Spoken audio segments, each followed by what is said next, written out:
প্রিয় দর্শক বন্ধুরা, আপনারা এই মুহূর্তে একটি লাইভ ভিডিও দেখতে পাচ্ছেন যেখানে উত্তাল পরিস্থিতি। পুলিশকে মারধর করা হচ্ছে, পুলিশকে হেনস্থা করা হচ্ছে। তো বন্ধুরা, এই ঘটনাটার যে ভিডিও দেখছেন এটা সন্দেশখালির ঘটনা। হ্যাঁ বন্ধুরা, আপনারা ঠিকই শুনেছেন, আবারও শিরোনামে সন্দেশখালি। তো বন্ধুরা, আপনারা জানেন যে সন্দেশখালিতে যে মা বোনেরা ছিল সেখানে তারা ভয়ঙ্করভাবে আন্দোলন চালাচ্ছিলেন যাতে করে সেখানকার আর যে বেতাজ বাদশা বা যাকে বাঘ বলে অভিহিত করা হয় সে শাহজাহানকে যাতে গ্রেপ্তার করা হয়। তো শাহজাহানকে অবশেষে গ্রেপ্তার করা হয় এবং বর্তমানে তিনি সিবিআইয়ের হাতে রয়েছেন। তো তারপরে এই এলাকার পরিস্থিতি শান্ত হয়ে গিয়েছিল। তো আবার কিসের জন্য উত্তাল হয়ে উঠলো, হঠাৎ করে কেন এই ধরনের পরিস্থিতি তৈরি হলো? তো জানা যাচ্ছে স্থানীয় দুই তৃণমূল নেতা রয়েছে এখানে, যারা এখনও এখানে ঘোটালা করছে। তারা আগেও ঘোটালা করেছিল এবং এখনও ঘোটালা করছে।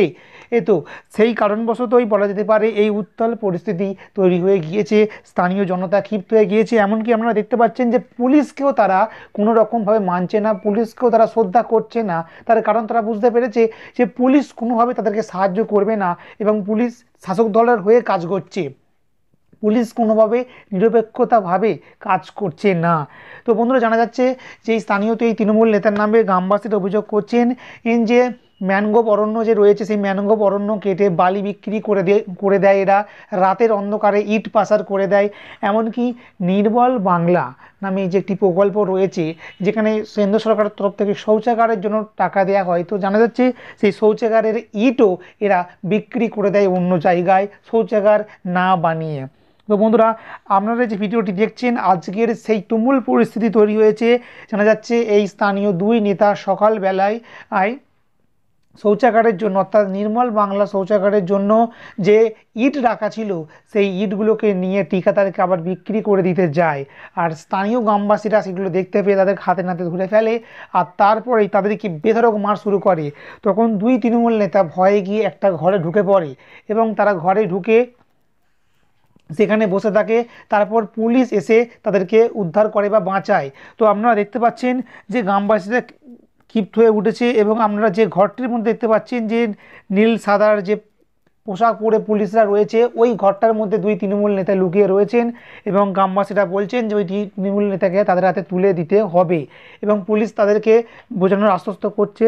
তবে পুলিশের কোনো কথাই শুনছে না স্থানীয় গ্রামবাসীরা। কারণ কি, গ্রামবাসীরা বুঝে গিয়েছেন যে পুলিশরাও এদের দলে, পুলিশ নিরপেক্ষভাবে কাজ করছে না।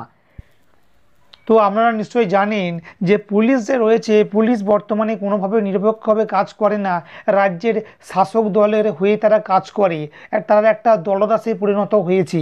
তো গ্রামবাসীরা তাই পুলিশদের কোনো কথা শুনছেন না, পুলিশরা তাদেরকে আশ্বস্ত করছেন যে ওই দুই তৃণমূল নেতাকে আইনের আওতায় আনা হবে এবং তাদেরকে শাস্তি দেওয়া হবে। তো আপনারা দেখতে পাচ্ছেন যে কী ঘটনা ঘটছে। গ্রামবাসীরা তাও আশ্বস্ত হচ্ছে না, তারা বলছে যাতে করে ওই দুই তৃণমূল নেতাকে তাদের হাতে তুলে দেয়া হয়। কারণ কি, তারা জানে যে তাদেরকে আইনের আওতায় নিয়ে এসেও কিছু হবে না। কারণ কি, এই রাজ্যের যে আইন কানুন সেটা রাজ্যের শাসক দলের যে নেতারা খুব একটা মানে না, তো সেটা নিশ্চয়ই আপনারাও জানেন। এবং রাজ্যের শাসক দলের যে প্রধান, যে বলা যেতে পারে মুখ্যমন্ত্রী এবং তার ভাইপো, তারাও যে সেভাবে আইনের একটা তোয়াক্কা করেন না, তো সেটা আপনারা নিশ্চয়ই দেখেছেন বন্ধুরা। তো তাই স্থানীয় গ্রামবাসী দেখতে পাচ্ছেন ক্ষিপ্ত হয়ে উঠেছে এবং তারা বারবার পুলিশের কাছে জানাচ্ছে যে যেন তাদেরকে তুলে দেওয়া হয় এবং তারা পুলিশের ওপরও বলা যেতে পারে যে উঠে যাচ্ছে এবং পুলিশকে তারা মারধর করার মতো পরিস্থিতিতে পৌঁছে যাচ্ছে। তো বন্ধুরা, আপনারা দেখতে পাচ্ছেন এমনকি পুলিশকে মারধরও করা হয় বলে জানা যাচ্ছে। তো বন্ধুরা, অবশ্যই এ ব্যাপারে আপনাদের কি মতামত কমেন্ট সেকশানে কমেন্টস করতে একেবারেই ভুলবেন না।